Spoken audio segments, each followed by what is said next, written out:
ये है दिल्ली दर्पण। नमस्कार, आप देख रहे हैं दिल्ली दर्पण टीवी। जिस घड़ी का दिल्ली वासियों को बेसब्री से इंतजार था और लगभग सभी पार्टियां, राजनीतिक पार्टियां ये इंतजार कर रही थी कि दिल्ली में बीजेपी कब लिस्ट अपनी जारी करेगी। तो इस वक्त की सबसे बड़ी खबर यही है कि बीजेपी ने जो है अपनी लिस्ट जारी कर दी है दिल्ली विधानसभा को देखते हुए।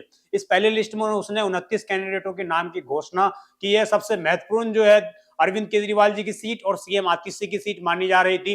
तो उसको लेकर भी बीजेपी ने जो दो बड़े नामों का अपना अनाउंसमेंट किया है। इसमें सबसे पहले अरविंद केजरीवाल जी की जो सीट है उस पर जैसा कि अंदेशा पहले से जताया जा रहा था कि परवेश सिंह वर्मा को टिकट दिया जाएगा, तो उनको टिकट वहां से दिया गया है, वहां से एमएलए कैंडिडेट उनको बनाया गया है। वो पूर्व में सांसद भी रह चुके हैं। वहीं वर्तमान सांसद रमेश बिधूड़ी जी को कालका जी के सीट से टिकट दिया गया है, जो सीएम आतिशी के खिलाफ चुनाव लड़ेंगे।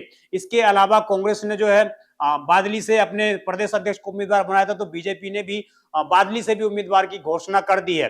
जैसा कि अंदेशा जताया जा रहा था कि प्रधानमंत्री रैली के बाद जो है दिल्ली में बीजेपी अपने सीटों की घोषणा करेगी, तो ठीक उसी तरह का पैटर्न अपनाते हुए दिल्ली में इस बार फिर से बीजेपी ने प्रधानमंत्री की रैली के बाद ही अपने सीट उम्मीदवारों की घोषणा कर दी है। एक बार हम आपको सभी उम्मीदवारों के नाम बता देते हैं, किन किन के लिस्ट में नाम आए हैं और कौन कौन सी विधानसभाएं अभी बची हुई हैं। तो सबसे पहले जो है आपको बता दें, हम आदर्श नगर से श्री राजकुमार भाटिया जी को, बादली से दीपक चौधरी जी को, रिठाला से कुलवंत राणा, नागलोई जाट से मनोज शौकीन को दिया गया टिकट, मंगोलपुरी से राजकुमार चौहान को दिया गया, रोहिणी से विजेंद्र गुप्ता जो लगातार पिछले 2 बार से वहां पर एमएलए हैं उनको फिर से टिकट दिया गया है, शालीमार बाग से श्रीमती रेखा गुप्ता को, मॉडल टाउन से अशोक गोयल, जैसा कि हमने पहले आपको बताया था कि उनको शायद टिकट दी जा सकती है, तो उनको अशोक गोयल जी को टिकट दी गई है। करोल बाग से दुष्यंत कुमार गौतम जी को, पटेल नगर से राजकुमार आनंद को, राजौरी गार्डन से सरदार मजिंदर सिंह सिरसा को टिकट दिया गया, जिनके ऊपर भी पैसे बांटने के आरोप लगे थे। जनकपुरी से आशीष सूद को, ये भी पूर्व में यहाँ से एमएलए रह चुके हैं और इन्होंने भी कई बार इलेक्शन यहाँ से लड़ा था।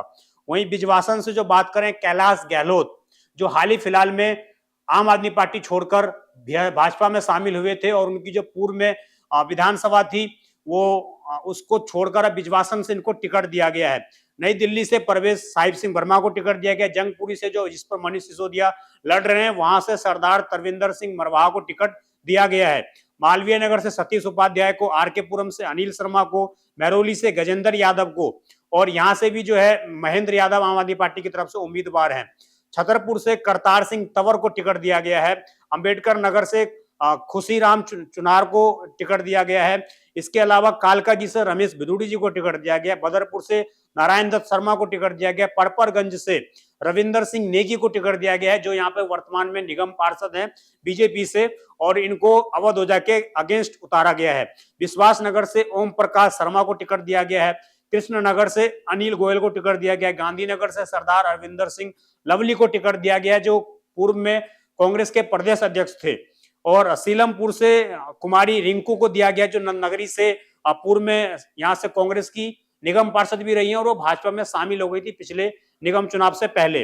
रोहतास नगर से जितेंद्र महाजन को टिकट दिया गया, फिर से इनकी यहाँ पर दोबारा इनको टिकट दिया गया। गोंडा से भी अजय महावर को, जो पूर्व में विधायक है यहाँ से, उनको ही टिकट दिया गया है। अब इस लिस्ट से एक बात जाहिर हो जाती है कि बीजेपी ने 29 लिस्ट जारी करके कहीं ना कहीं जो बड़े नाम है उनकी घोषणा पहले लिस्ट में कर दी है, जिनके ऊपर यह अंदेशा जताया जा रहा था कि इन नामों को पहले टिकट दिया जाएगा, तो उनको टिकट दे दी गई है। और बड़ी बात यह है कि वर्तमान सांसद को भी टिकट दिया गया है। हालांकि इसमें अभी भी वजीरपुर जैसी विधानसभाएं, इसके अलावा अन्य महत्वपूर्ण विधानसभाओं से अभी टिकट किसी को नहीं दिया गया है। त्रिनगर से किसी को नहीं दिया गया है, त्रिलोकपुरी से किसी को टिकट नहीं दिया गया है। ये तमाम वो विधानसभाएं जो महत्वपूर्ण विधानसभाएं हैं, यहाँ से अभी किसी भी उम्मीदवार की घोषणा नहीं की गई है। अभी पहले लिस्ट में महज 29 नाम शामिल किए गए, जिसमें बड़े नामों को बीजेपी ने घोषणा कर दी है। अब देखना यही होगा कि जिस तरीके से वर्तमान सांसद को भी चुनाव लड़वा रही है बीजेपी, क्या आगे भी किसी और भी सांसद को यहाँ से टिकट दिया जाएगा। अन्य क्षेत्रों में कमला सहरावत की जो बात चल रही थी, क्या उनको भी मुंडका से टिकट दिया जा सकता है, क्योंकि मुंडका से अभी तक किसी भी नाम की घोषणा नहीं की गई है।